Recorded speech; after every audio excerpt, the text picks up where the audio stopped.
বৌমা ঘরে আছো নাকি গো? হ্যাঁ কাকিমা, ঘরে আছি, আসুন। কি করছো গা দুপুর বেলা? এই যে ভিডিও করছিলাম, এগুলো এখন এডিট করছি। আপনি বসুন।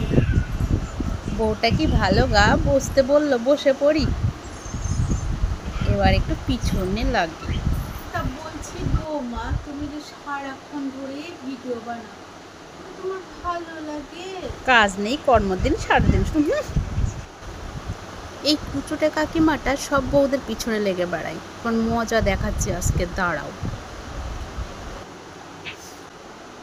তা বলছিলাম কাকিমা, তুমি যে লোকের পিছনে এভাবে লেগে বেড়াও, তোমার কি তাতে খুব ভালো লাগে? আমাকে এইভাবে অপমান করো? ছি ছি, বউটা কি বাজেলো। ধুর, একদম বসবো না। এ কেমন বউ গা, বড়দের একদম সম্মান করতে জানে না গা। ছি ছি ছি ছি ছি, এরম বড় মুখে কেউ লাগে?